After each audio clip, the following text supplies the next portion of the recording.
Boa noite a todos, paz seja convosco. Gostaria de fazer uma oração antes de nós começarmos a leitura da palavra. Hoje não podemos, fazer o culto devido à chuva aí. E vamos fazendo pelo YouTube mesmo. E a gente, eu sei que o sinal é um pouco fraco, né? Fica um pouco difícil, mas não podemos parar e vamos assim mesmo. Amém? Feche seus olhos.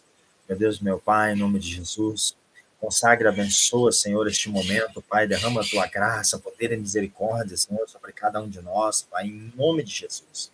Que o Senhor venhas abençoando, Senhor, os teus filhos, Pai, nesse domingo maravilhoso, Senhor, este domingo chuvoso, Pai, que tem alimentado as plantas, os animais, Senhor, em nome de Jesus. Que o Senhor venhas abençoando, Senhor, cada um de nós, Pai. Que Senhor venhas derramando, Senhor, o orvalho dos céus, Pai, sobre a nossa vida, Senhor, sobre o nosso espírito, Pai. Que o Senhor venhas regando o nosso espírito, Senhor, com a tua graça. Que possamos ter fé, Senhor, para continuar cada vez mais, Senhor, para continuar cada dia, Pai, na tua presença e no teu querer, em nome de Jesus. Porque tu és santo, tu és poderoso, Senhor, tu és maravilhoso. Tu és o príncipe da paz, o Pai da eternidade. Em nome de Jesus, abençoa, Senhor, os teus filhos. Abençoa, Senhor, esse momento de leitura, Pai, que iremos ter em nome de Jesus. Abençoa, Senhor, a escola profética, Pai, para que possamos dar continuidade, Senhor, na escola profética, Pai. Então venha, Senhor, guardando-nos na tua presença e no teu querer, Pai, na tua vontade, em nome de Jesus. Amém e amém. Você que trouxe a sua palavra, abra, Shalom, abra lá em Apocalipse capítulo 7, verso de número 9.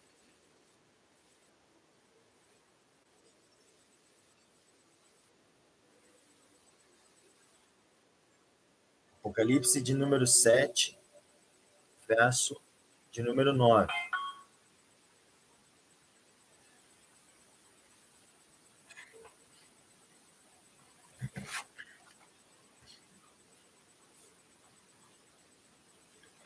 Diz assim a palavra do Senhor. Para quem não está conseguindo, de repente, auxilia ali o Juscelino também, né, na comunidade ali. Que é só clicar naquele link, só colocar o link ali e vai direto, né, para a comunidade lá. Porque direto pela comunidade não vai conseguir, né?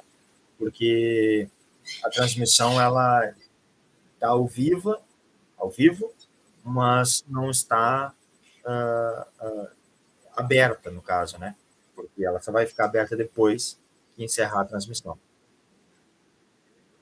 Então, Apocalipse 7, verso 9, diz assim: depois destas coisas, olhei e eis aqui uma multidão, a qual ninguém podia contar, de todas as nações, e tribos e povos e línguas que estavam diante do trono e perante o Cordeiro, trajando vestes brancas e com palmas nas suas mãos.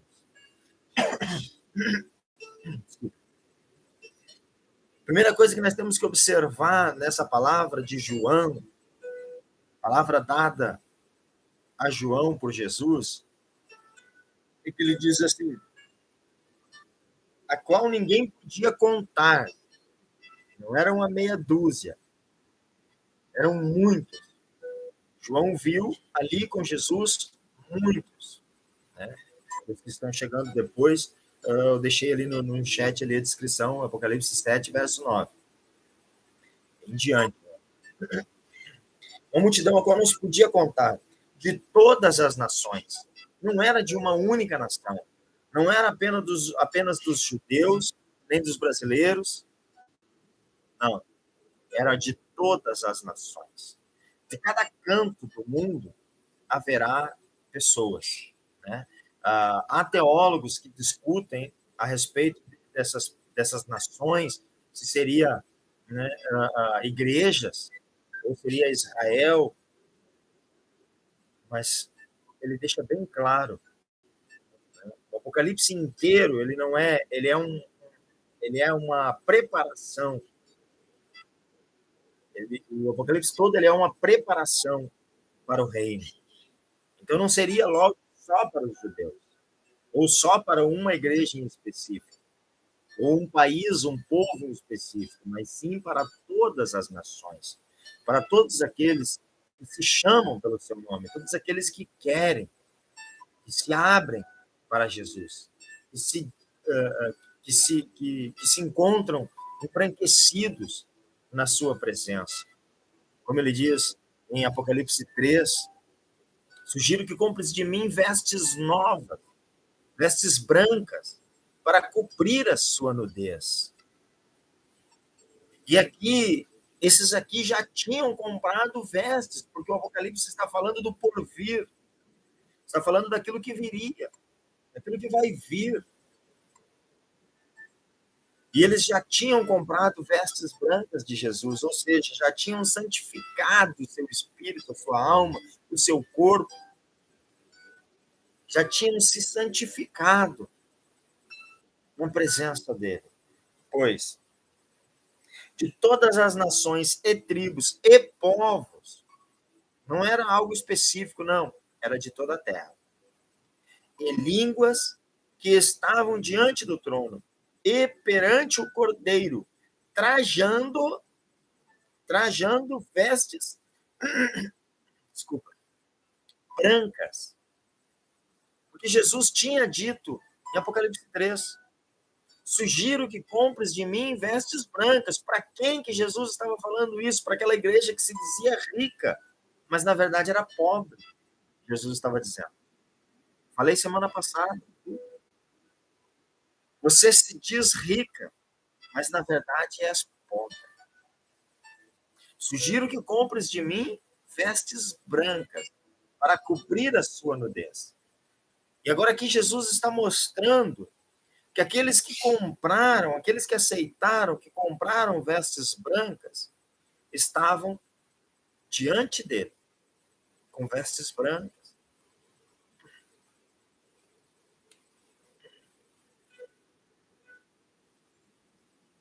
E do trono do Cordeiro, e perante o Cordeiro, trajando vestes brancas e com palmas nas suas mãos. E clamavam com grande voz, dizendo, essa questão das palmas, antes que alguém me pergunte, né? Palma é uma planta, né? A folha de uma planta.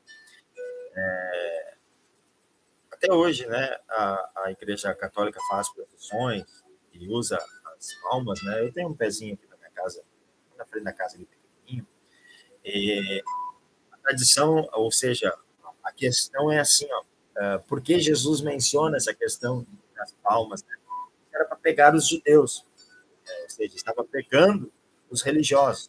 Porque quando Jesus ele entra montado na jumenta, no jumentinho, filho de uma jumenta, lá em Jerusalém, quando ele vem como um rei, né, como disse o profeta, as pessoas o aclamaram com palmas nas mãos, com folhas de palmas nas mãos, né?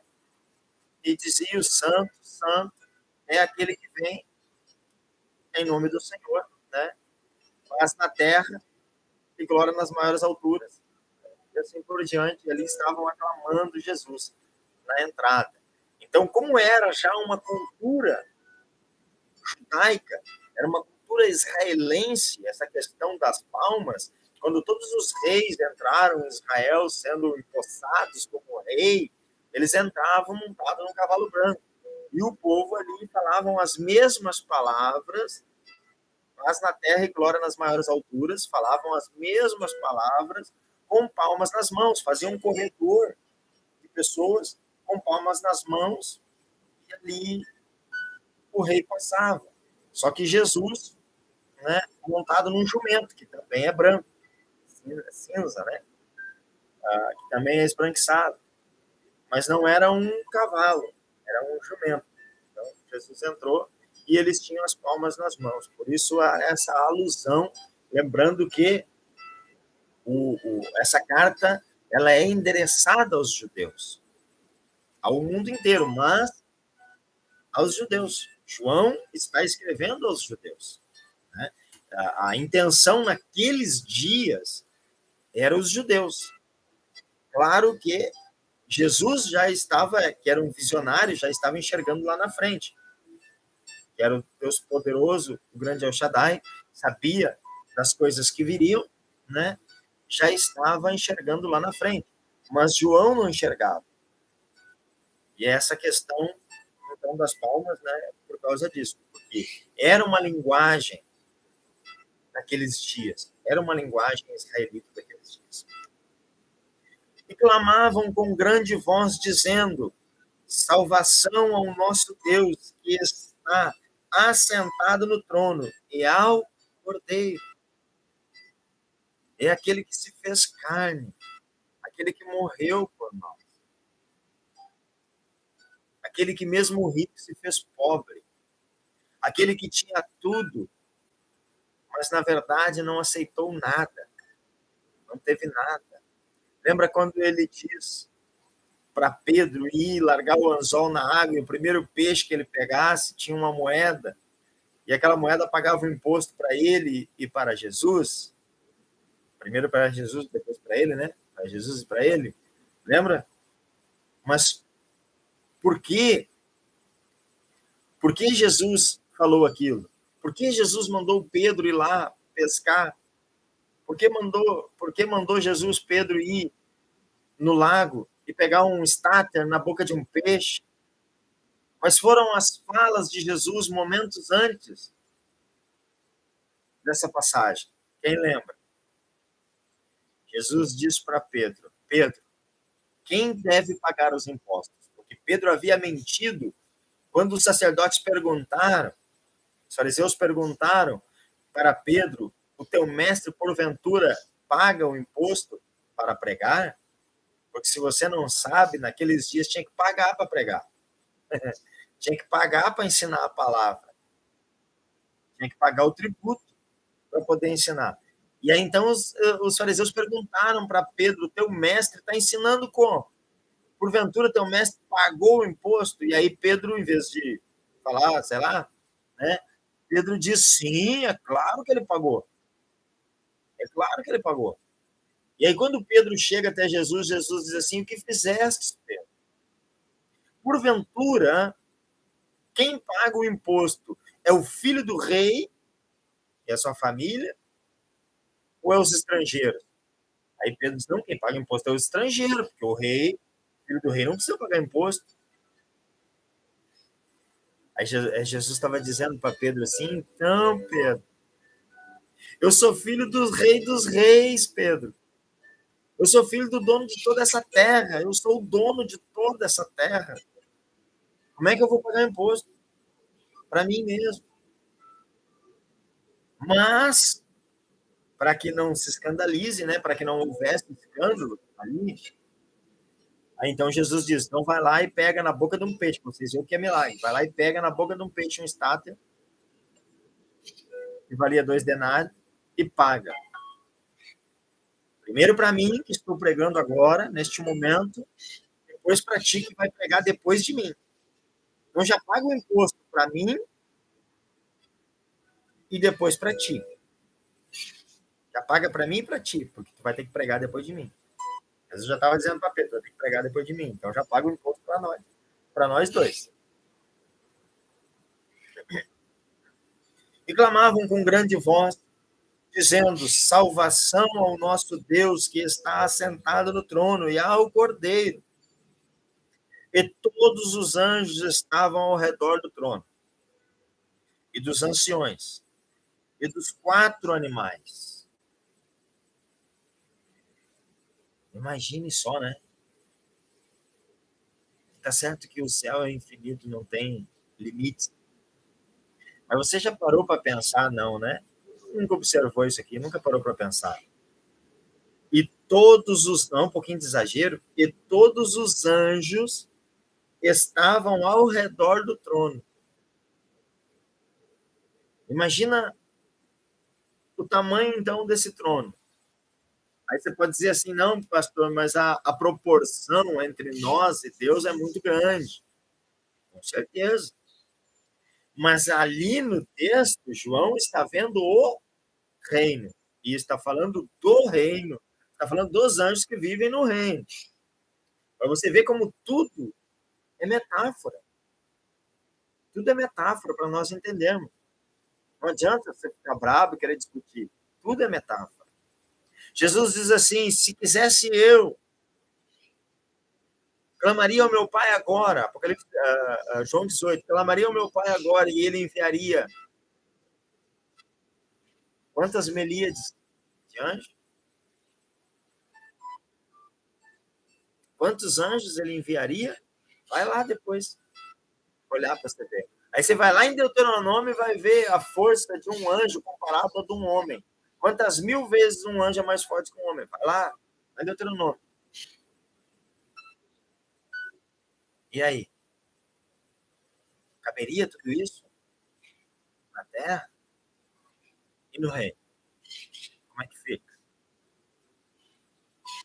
Temos que estudar a teofania para poder entender isso aqui. O Apocalipse ele não é si só.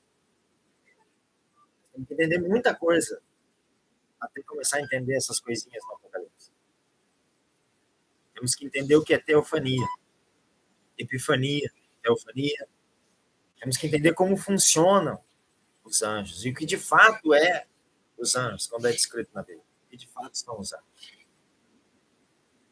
Agora, poderia as virtudes de Deus ser separado dele? Lógico que não. Por exemplo, vou te dar um exemplo. Você pode ser cristiano, o carpinteiro. É uma virtude minha, porque eu trabalho com madeira. Cristiano, o pedreiro, ou o pedreiro cristiano. É uma virtude minha. Você não pode tirar isso de mim. Ninguém pode tirar isso de mim. Só Deus, claro, né? Mas o homem não pode tirar isso de mim, porque é uma virtude. É um atributo que Deus me deu. O professor é um atributo que Deus deu. Então, quando nós estamos falando dos anjos, nós estamos falando dos atributos do Criador. Nós estamos falando das qualidades. Isso eu estou usando linguagem humana, é óbvio, né? Porque nós não temos nem linguagens na Terra para descrever os atributos do Criador. Ixi, Mário, o atributo mais alto do Criador. Os pilares, um dos sustentáculos do trono do Criador. Ixi, Mário. E aí, então, João vê, escatologicamente, João vê os atributos do Senhor, as emanações do Senhor, todas ao redor dele, todas ali. E eu ouso dizer que os mártires, naquele momento, os embranquecidos, aqueles que estavam ali com vestes brancas, também eram atributos, estavam já como atributos do Senhor, como deuses, por isso, Deus de deuses, porque já estavam ali embranquecidos igual a ele, sendo uma linguagem pueria da terra, sendo extensões do Criador. Nós seremos extensões do Criador. Por isso somos parte dele. Por isso somos partículas do seu espírito. Quem já estudou anatomia humana, a anatomia do corpo humano, como é que um corpo humano é feito, gente? Você já parou para pensar? Algum dia você analisou, algum dia você pensou na sua cabecinha? Como é que uma criança se forma? A primeira pergunta que deveria passar por nossas cabeças é como que um dia eu era um zigoto no ventre da minha mãe. Um dia eu era um ser que só podia ser visto com um microscópio. E hoje estou aqui com 1,80 m. Ou 79, né? Porque a gente vai crescendo, vai diminuindo, né? Vai voltando a ser criança. E eu já diminui 1 centímetro. Já. 79. Eu estou aqui com toda essa altura e gordura, com toda essa estatura. Mas como que isso acontece? Uma árvore, você olha, ela é apenas uma semente que você coloca na boca de bergamota, por exemplo. Você coloca na boca. Não, uma semente de pinhão, de pinhão. Você come ela. Mas, de repente, ela é lançada na terra e o fogo pega ela, porque a semente de pinhão tem que ser assim. O fogo pega ela aquece, germina e ela começa a se tornar uma nova vida, uma árvore que chega ali aos seus, sei lá, 40, 50 metros de altura. Um eucalipto é normal, 40 metros. Pinos deve chegar mais ainda, eu acredito. Eu nunca parei para ver a altura, mas acredito que se bobear, chega até mais de 40 metros de altura. Imagine. Aí você já parou para pensar como que aquela árvore que era uma semente pequenininha agora tem 40 metros de altura? Como que isso é possível? Já analisou? Não, né? Isso chama-se a mutação celular, ou seja, ela vem com um aparelho celular, tá? Isso chama-se crescimento celular, desenvolvimento celular, ou como você quiser chamar, multiplicação de células. O nosso corpo, nós, quando começamos, somos apenas uma célula. Começa, inicia por uma célula. O espermatozoide dentro do óvulo. Apenas uma célula. Ou duas, ou três, ou milhares, como você quiser desenvolver. Se transformam em... Não tem nem como falar os números, tanto que é. Mas é uma célula que se transforma, ela se multiplica em duas. Essas duas que se multiplicam em quatro. Quatro que se multiplicam em oito. Oito em 16. 6 em 32. E por aí vai. E começa a formar o tecido. E aí, então, o zigoto começa a tomar forma. O embrião começa a tomar forma. O bebê começa a tomar forma.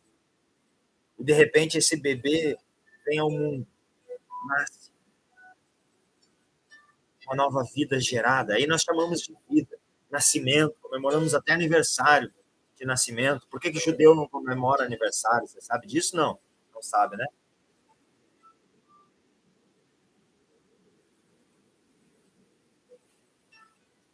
Ele já estava lá. Muito antes, ele já estava. Ele já era uma partícula do Criador. E voltarás. Assim. E aí viemos ao mundo e, de repente, a gente sofre um machucado, um corte, ou perde um pedaço, um pequeno pedaço da nossa pele, da nossa carne. O que acontece? As células vão se multiplicando e regenerando aquela parte. Porque é assim que é feito o nosso corpo. É feito de células. E o que isso só estou tentando fazer uma ilustração para você entender o que são os anjos. O que somos nós. O judeu não comemora aniversário. O judeu comemora a morte, Aline, mas aniversário não. A morte para um judeu é mais importante que um aniversário. Basicamente, até mais importante que um nascimento. Porque quando a pessoa nasce, ela inicia a jornada. Porque eles sabem, os judeus sabem que estão neste mundo para ter a oportunidade de voltar para o Jardim do Éden. Nós só estamos aqui para ter a oportunidade de voltar para o Jardim do Éden. Adão e Eva foram expulsos, né? Ou seja, escolheram sair do Jardim do Éden. E Deus permitiu. Eles saíram do Jardim do Éden porque cometeram um erro. Erro é pecado. Paulo diz que errar o alvo é pecado. Raro alvo, Paulo diz. Então, cometer um erro é raro alvo. E aí tiveram que sair do jardim. E por consequência do erro deles, que é passado, como está no físico, é passado de geração em geração. É passado de pai para filho, de mãe para filha. Nós não nascemos no pecado. O pecado nos é imputado. O pecado nos alcança. Porque já nascemos debaixo desse legado. Mas Jesus morreu. Jesus morreu como homem para quebrar esse legado. Para que nós não tivéssemos mais que nascer debaixo desse pecado. Com esse legado. Não tivesse, para que esse pecado não alcançasse mais a gente. Por isso ele ressuscitou, glorificando o seu próprio corpo. Ele não precisava ter glorificado o corpo, ele podia ter ficado morrido, o corpo morrido e seguido espiritualmente, normal, como qualquer um de nós vai acontecer, já aconteceu, os que morreram e vai acontecer com os próximos, mas não. Ele glorificou o corpo dele para servir de testemunha para que os apóstolos e hoje nós soubéssemos realmente que ele ressuscitou. Porque existe uma coisa que nós não podemos ignorar. As pessoas ignoram, principalmente os evangélicos. Uma coisa é fé. Uma coisa é fé. Outra coisa é Bíblia. São duas coisas bem distintas, bem diferentes. De repente, se eu tiver fé que eu vou viver 100 anos, eu vou viver 100 anos.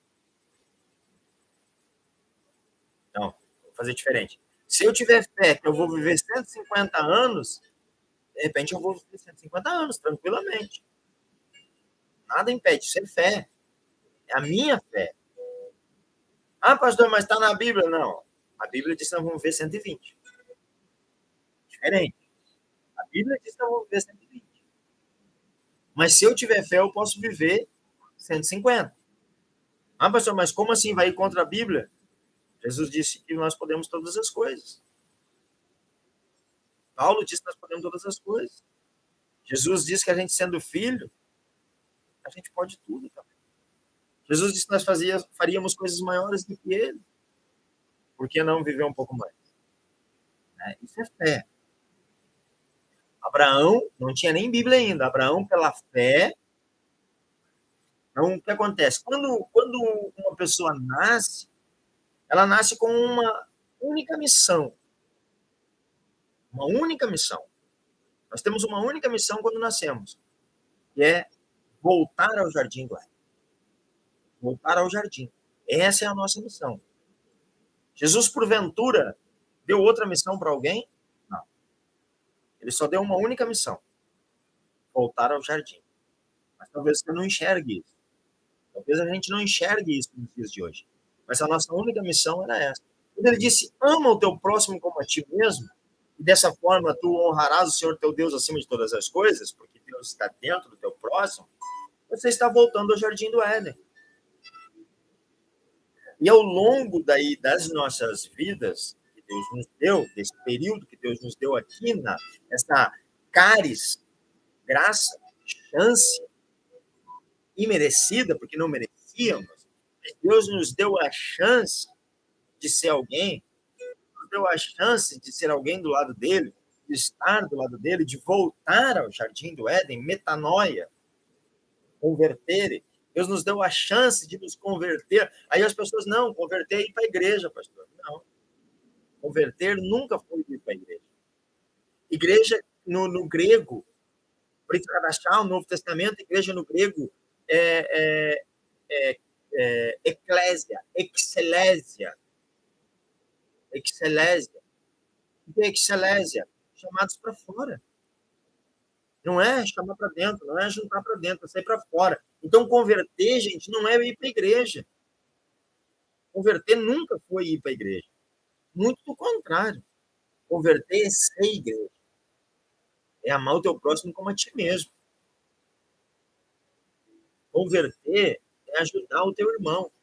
Independente da cor, raça ou religião.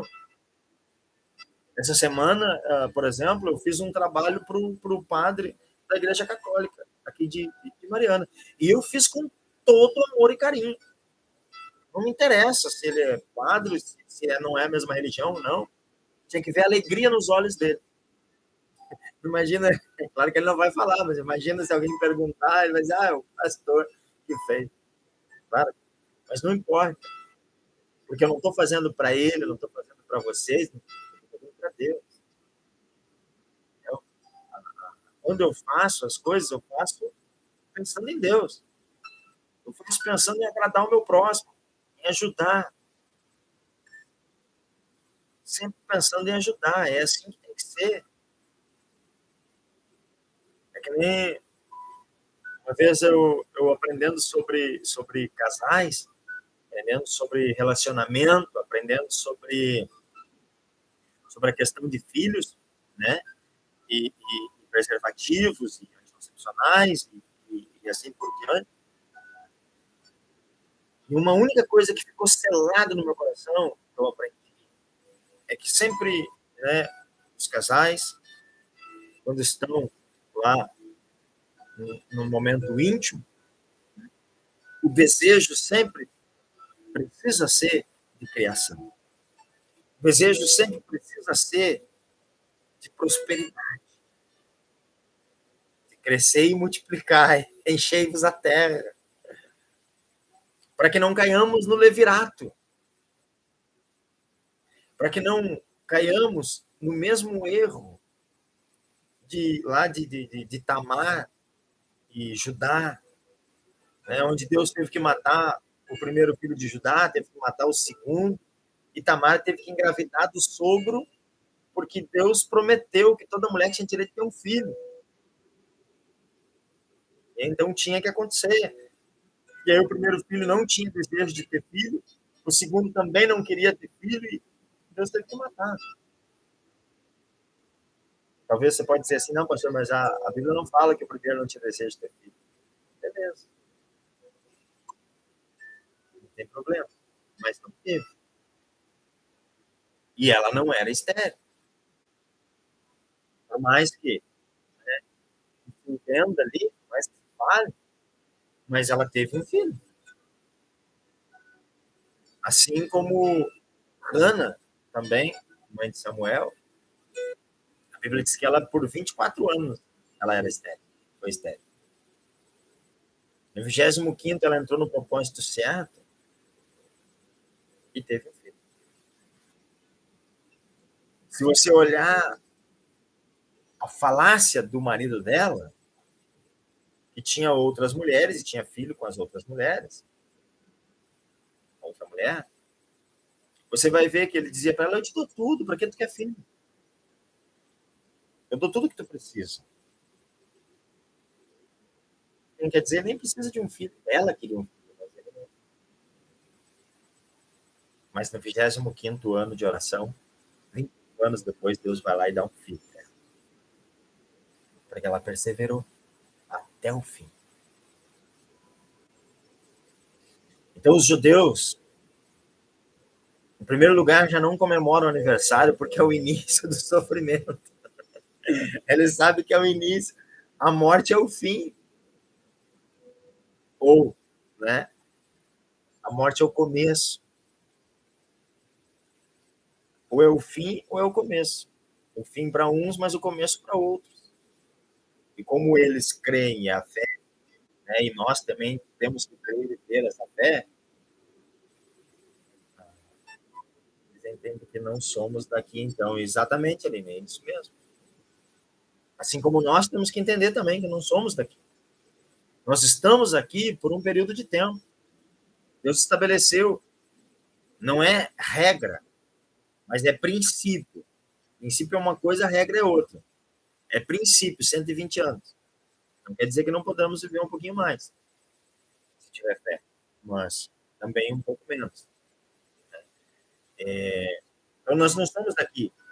A palavra de Deus diz que antes, a palavra de Deus diz que antes nós estávamos com Ele. Antes nós estávamos com Ele. E depois viemos para cá, para o mundo. E aí a mesma Bíblia diz que o corpo volta, a matéria volta ao pó e o espírito volta para Deus. Um dia nós estávamos com ele, fazíamos parte dele. É como se Deus pegasse os atributos dele e jogasse na terra, largasse, mandasse, enviasse para a terra. É como se Deus pegasse, como eu falei antes, né? O Cristiano o carpinteiro. É como se Deus pegasse a parte carpinteiro dele e largasse na terra. Vai, vira homem, né? Vira humus, vira uma nova criatura. Eu gosto, já falei, sempre falei e falo, né? Eu gosto muito das plantas por causa disso, por causa dessa propriedade. Você pega, por exemplo, uma rama de batata doce, que todos vocês conhecem, né? Você vai lá, quebra um galinho e planta na terra do lado ali, ou longe, não importa. Você vai lá, quebra um galho e planta na terra. Você não tem um segmento, você tem uma réplica. Você tem um clone, aquilo que a ciência chama de clone. Um clone. Ou seja, você tem a mesma planta igual, mas agora um novo pé de planta. Você sabia que você pegar uma minhoca daquelas pés na terra que a gente usa para pescar e partir ela no meio, você faz duas minhocas, em vez de matar ela, você faz duas? Você sabia que ela se regenera e se torna duas minhocas separadas? Ela tem essa propriedade. Então você pega um pedacinho daquela planta, do ramo de batata, e planta do lado, você vê. Dali uns dias você olha, você tem dois pés iguais. Assim é as células. Assim somos nós. Nós somos feitos de multiplicação, nunca de divisão. Sabe quando é que a gente é feito de divisão? Quando tem um câncer. Aí as células se dividem e multiplicam desordenadas, com defeito. É onde começa a gerar uma carne morta. Começa a gerar um tumor, o que é chamado de tumor. E acaba virando um câncer. E é disso? Hoje, infelizmente, a gente lamenta, né? Chora e prateia, porque a gente não quer perder um ente querido. Mas nós deveríamos ficar alegres, felizes, quando alguém parte. Temos que ter a certeza. Por isso temos a obrigação de ensinar o nosso próximo, de ajudar, de fazer a nossa parte. Para que quando essa pessoa partir, a gente tenha a certeza de que ela vai partir para a glória. A gente tem a certeza de que ela vai ser vai ser um desses com as vestes brancas, aclamando o Senhor.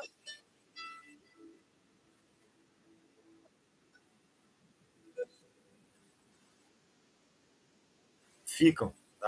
Ele perguntou se eles morrem, não ficam de luto. Ficam, porque ninguém quer perder um ente querido. Ninguém, a gente se acostuma, se habitua muito, né? Quer ver? Vou dar um exemplo bem prático. Isso é natural da Terra, é natural não só dos seres humanos. Tá? Pega um animal, porque Deus ele nos fez para viver em colônias. Deus ele nos fez para viver juntos, para viver em comunidades. Pega um cachorro que todo mundo tem, né? Cria ele dentro de casa. Aí, de repente, você tira ele e leva ele lá para a rua. Ele late dia e noite sem parar, até ele acostumar. Por que ele late dia e noite? Porque ele quer estar junto contigo. Porque ele foi criado ali junto contigo. E ele quer estar ali. Então, quando um ente nosso morre, quando alguém, né, parte, o princípio é o mesmo. Nós queríamos estar junto com ele. Então, né, latimos sem parar, durante dias, até se acostumar. Alguns, né, não conseguem se acostumar nunca. Então, isso é o luto. E Deus, ele nos entende. Ele nos entende porque lá no começo, lá em Levíticos, ele permite o luto. Né? Ele até é como se diz assim, né, como se ele proclamasse um feriado para o luto. Mas, em alguns casos, também ele não permitia o luto. O sacerdote, por exemplo, não podia ficar de luto. Alguns podiam até raspar a cabeça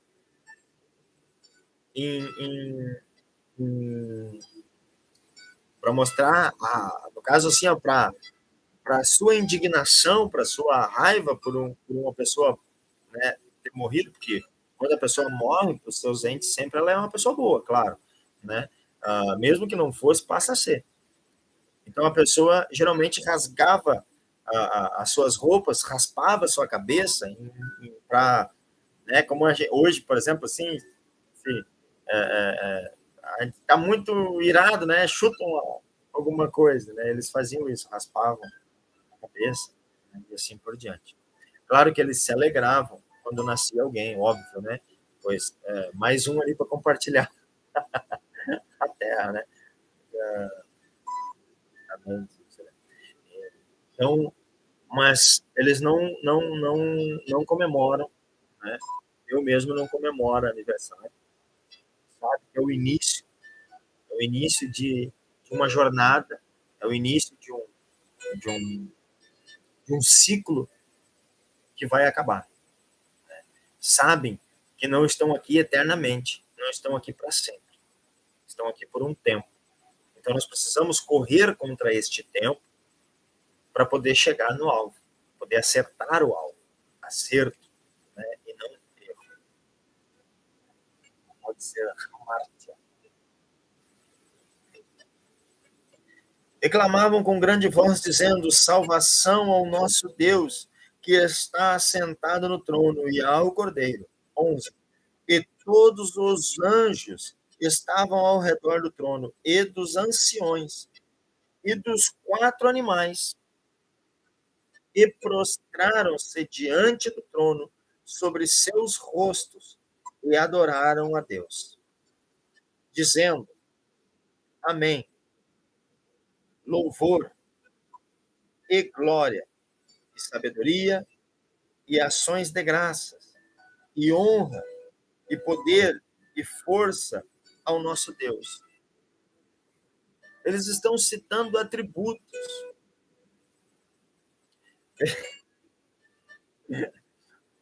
Veja que o eu concordo está aqui também, é o primeiro, como sendo o símbolo mais alto. Aí que a gente vê o erro das igrejas, né?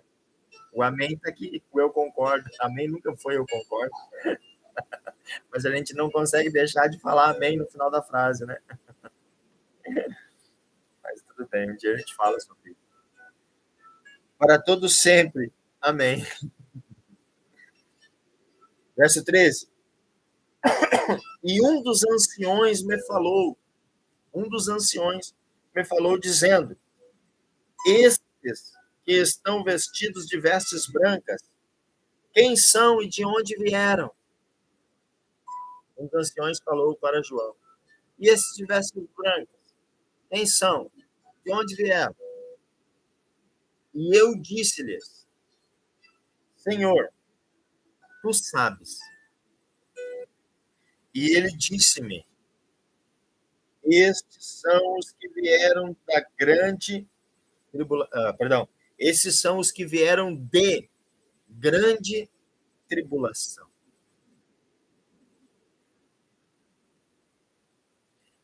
Aí eu te pergunto, vou te fazer uma pergunta hoje. Domingo, acho que hoje é 7, né? 7 de maio de 2023. Eu vou fazer uma pergunta para você. Por que você ainda está buscando riqueza? Por que você ainda está buscando poderio? Por que você ainda está buscando glória de homens? Reconhecimento de homens? Por que você ainda está buscando a paz deste mundo? Por que você ainda está buscando a tranquilidade? Sabe por quê? Sabe por quê que você se sente humilhado e acha que está errado? E acha que você não pode ser humilhado? Sabe por que você se sente menor que as outras pessoas? e acha que está errado, que Deus esqueceu de você, que você não deve se sentir melhor, que você não podia estar sendo menosprezado, humilhado. Sabe por quê? Porque você não se converteu ainda. Você ainda não conhece Jesus. Você não conhece o reino dos céus. O grande El Shaddai, o Deus Todo-Poderoso. Porque te disseram que conversão é ir para a igreja. E está errado. Olha o que o ancião diz para João. Só aqui esse trechinho do versículo provando para vocês que está tudo errado.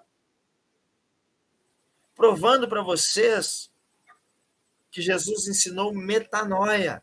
Jesus ensinou a conversão de verdade. A contramão do povo. Ó, verso 14.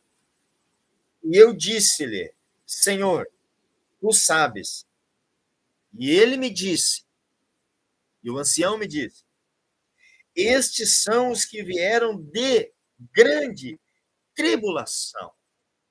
Pesquisa aí, dá um tio Google aí, pesquisa o que é tribulação, aflição, perseguição, tudo com são aí. Pesquisa para você ver. Sabe quem é aqueles que estavam lá vestidos de vestes brancas? Não era aquela igreja que dizia somos ricos e Jesus dizendo são pobres. Não. Era uma igreja antes, a sexta igreja, aquela que dizia nós somos pobres e Jesus diz para mim vocês são ricos. Nós somos humilhados e Jesus diz para mim vocês são exaltados. Nós não temos nada e Jesus diz para mim vocês têm tudo.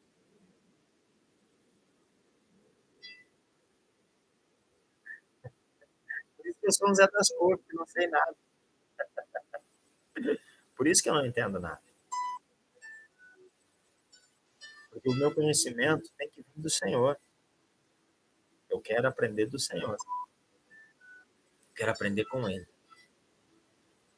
Não com homem. Ainda que Ele use homens para me ensinar, é óbvio.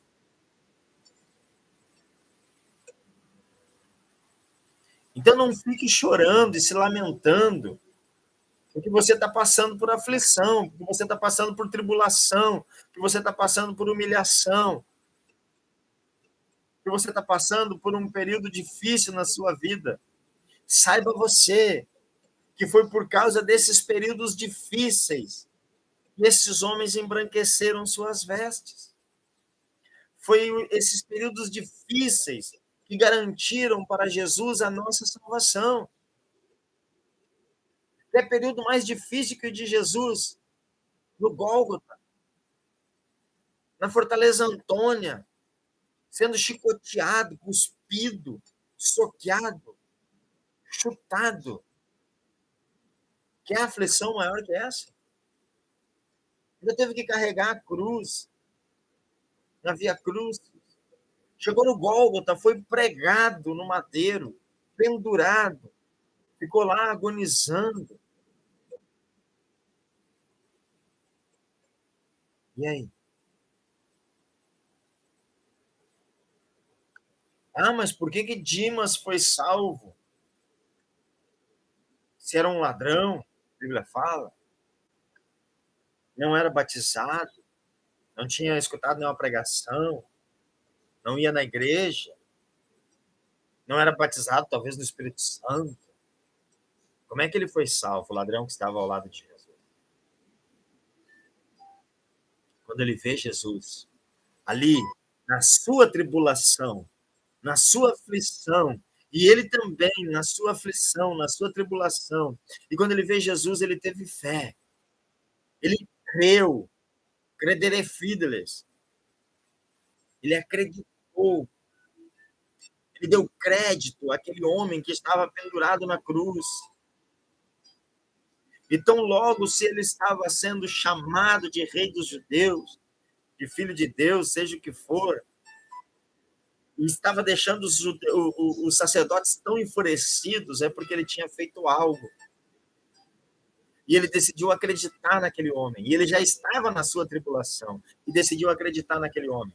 E se arrepender dos seus pecados. Decidiu mudar de vida.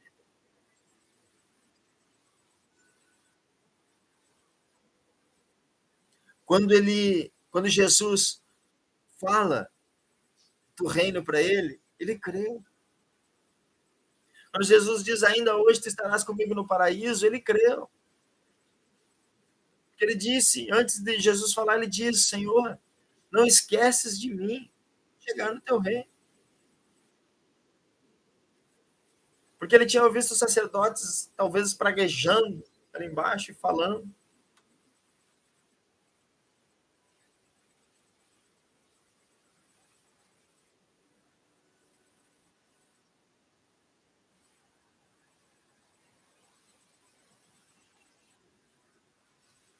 Ó, a Aline colocou para nós ali, ó.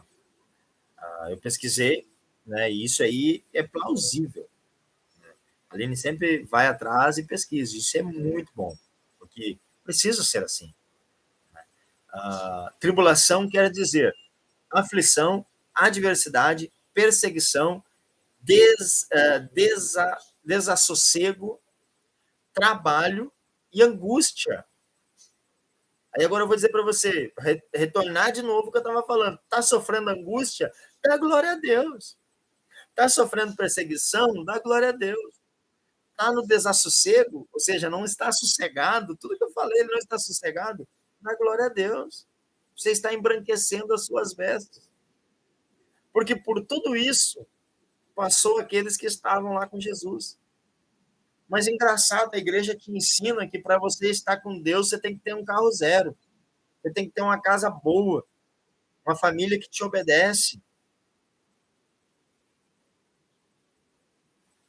Infelizmente, esse é o caminho largo.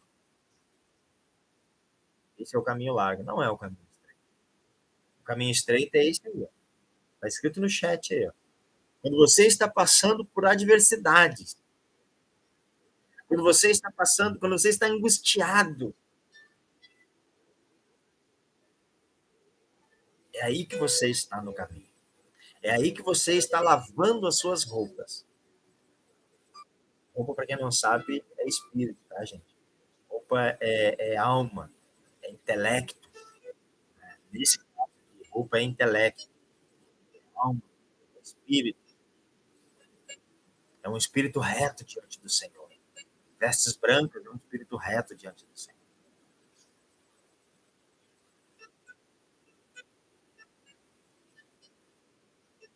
Lavaram as suas vestes e as branquearam. Em quê? No sangue do Cordeiro. Aí as pessoas vão hipocrisia pura, as pessoas hipócritas vão para a igreja.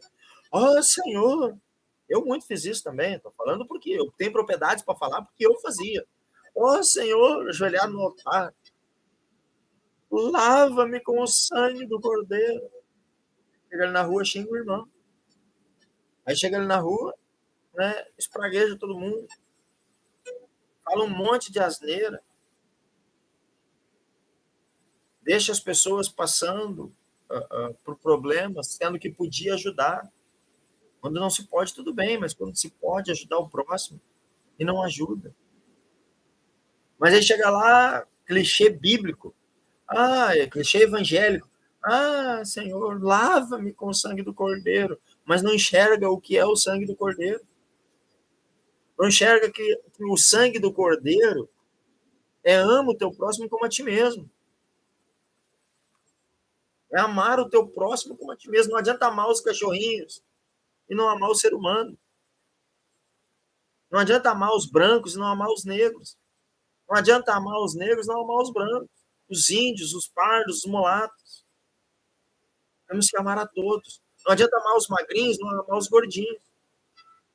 Como também não adianta amar os gordinhos e não amar os magrinhos. Todos. Nós começamos lendo que era todos. Todos. Cor, raça e religião. Diferente. Não, mas eu, pastor, cada um no seu quadrado. Eu só amo os evangélicos. Vai para o inferno, infelizmente. Para ser bem radical. Vai para o inferno. Não vai morar no céu. Atos 10. Todos. Todos. Toda sorte de animais. Todos. Deus já purificou a todos.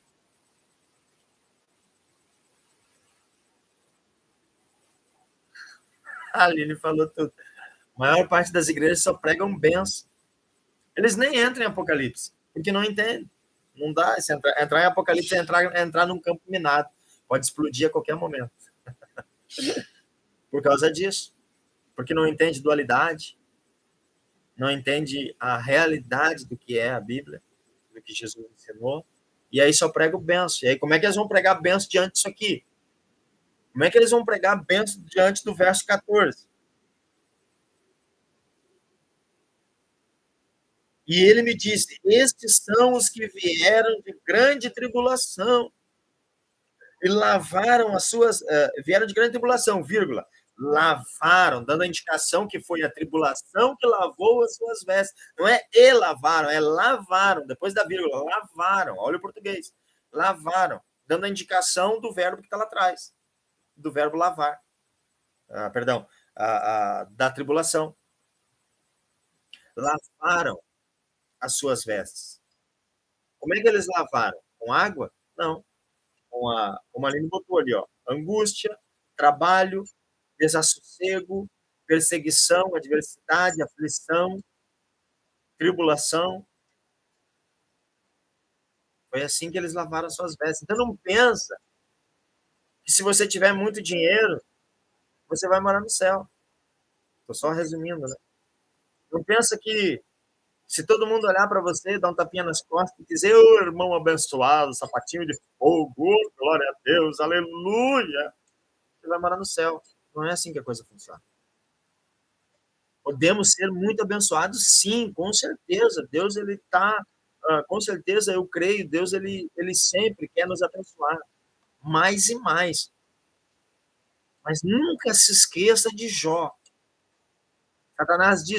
Satanás chegou diante de Deus, né, o adversário, o acusador, chegou diante de Deus e disse assim, ele só é o homem mais íntegro da terra porque você dá de tudo para ele. O Senhor dá de tudo para ele. Porque ele é muito abençoado. Ele é cheio de bênçãos. Tira as bênçãos dele para ver se ele não blasfema na tua cara. Está lá no livro de Jó. E aí Deus olha para dentro de Jó e vê que a riqueza que Jó tinha, vê que os presentes que Deus deu para Jó não estava dentro dele, estava do lado de fora. Servia para ele viver com a sua família e seus filhos, seus amigos, e não para o seu coração. E aí Deus diz, vai então e toca nele. Só não toca na vida, toca em tudo que ele tem, só não toca na vida dele. Aí Deus envia fogo, envia isso, envia aquilo, aquele outro, e tudo mais. Jó só diz, Deus deu, Deus tirou, bendito é o nome do Senhor. Até os filhos, quando morreram, Jó diz, eu vim sem nada e vou voltar sem nada. Ficou de luto, como disse a Aline ali, né? Mas não chorou, chorou, raspou a sua cabeça, se banhou na cinza, ficou de luto, sim. Mas ele chorando em cima do cadáver, dos cadáveres dos filhos, ele disse, Deus deu, Deus tirou. Bendito é o nome do Senhor. Nem assim ele blasfemou. Por quê? Porque toda a riqueza, toda a bênção que Deus tinha dado para ele, não estava dentro dele. Aí agora Deus me dá uma bênção. E aí eu quero só para mim? Não pode ser. Não pode ser assim. Eu posso ser abençoado? Sim, posso. Mas é na tribulação que eu lavo as minhas vestes. É na tribulação que a gente aprende a dar valor àquilo que Deus nos dá. É na aflição que a gente aprende a amar o nosso próximo. Na alegria nós viramos snob, como diz a gíria. Dá poder para alguém, para você ver quem ele é, para você ver o caráter da pessoa. É só você dar poder para alguém e você vê o caráter dessa pessoa. Claro que nem sempre, né? As pessoas vão se flagelar, não sempre vão né, se mutilar diante daquele poder. Às vezes são como Jó, né? Existem os Jós. Então não esqueça disso. Não esqueça que quanto mais aflição você estiver passando, mais você está se aproximando de Deus. À medida que Jesus ia caminhando na Via Crucis, ele ia se aproximando da glória, do cálice, do santo grau. Ele ia se aproximando da presença do Criador, da eternidade, do jardim do Éden, do Éden. Verso 15. Por isso, então, diante do trono de Deus, por isso, então, por isso estão diante do trono de Deus e o servem de dia e de noite no seu templo. Quer ser servo de Deus? Quer estar diante da face do Criador? Eu sirvo ao Deus Altíssimo. Então passe por tribulação. Se a sua vida é um mar de rosa, não tem dificuldade, não tem aflição, me desculpa, mas você não é servo de Deus, não. Abraão não teve mar de rosas.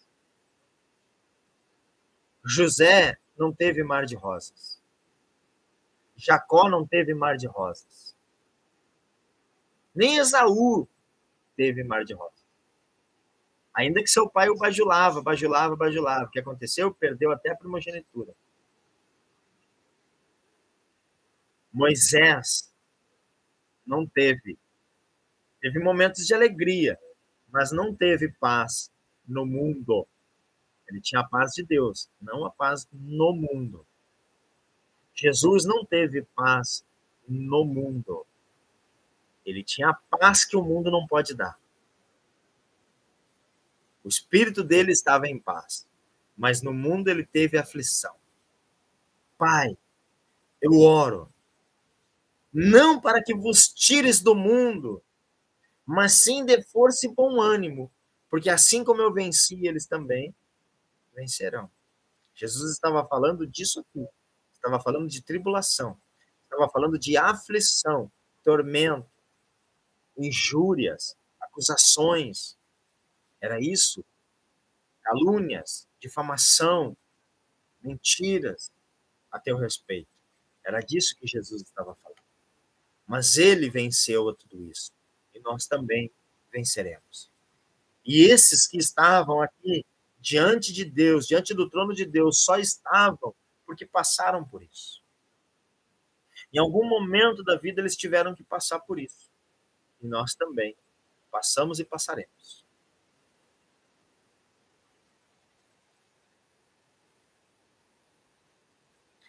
Por isso estão diante do trono de Deus e o servem dia e noite no seu templo, e aquele que está sentado sobre o trono os cobrirá com a sombra.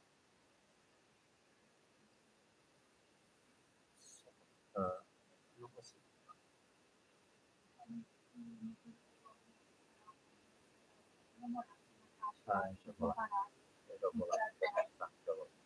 Eu vou ter que encerrar que a minha mãe está lá na faixa, na BR-116, o motorista não quis parar o ônibus e ela está toda molhada lá.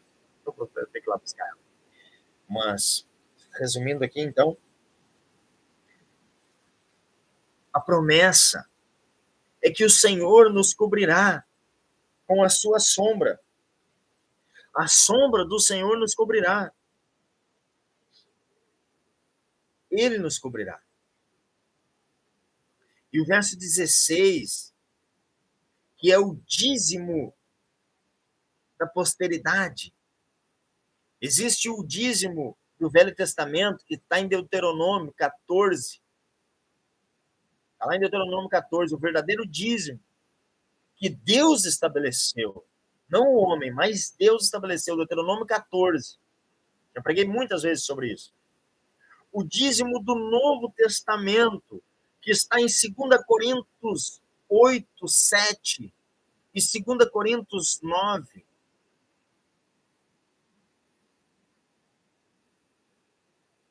É o dízimo do Novo Testamento. Dai com amor e com alegria. Dai ao semeador, e o semeador semeará. Sairá e semeará. Tá? É o dízimo do Novo Testamento. E agora é o dízimo do jardim, do Éden. Ou seja, é o dízimo da eternidade. O verso 16 é o dízimo da eternidade. É o dízimo, 15, 16, é o dízimo que Deus irá nos dar. É o dízimo que Jesus, não somos nós que vamos dar para ele. Agora é ele nos dando. Agora é ele cuidando de nós. Nunca mais, verso 16, eu deixei para o final, para aqueles que estão aqui. Nunca mais terão fome. Isso é dízimo. O dízimo que o Senhor nos dá. Nunca mais terão fome. Nunca mais terão sede. Nem sol, nem calma alguma cairá sobre eles. Porque ele será o nosso sol, o sol da justiça. Ele será aquele que nos aquece, que nos esquenta. Porque o cordeiro que está no meio do trono os apacentará, ele servirá de guia para as fontes das águas da vida. E Deus limpará de seus olhos todas as lágrimas. Que coerência! É o pastor que guia o cordeiro, o pastor que guia as ovelhas. Mas na eternidade vai ser o cordeiro, a pequena ovelha, o pequeno cordeiro que irá guiar os pastores, que irá guiar o grande rebanho. Fiquem na paz, que Deus abençoe a cada um de vocês, em nome de Jesus. Até a próxima, se Deus quiser.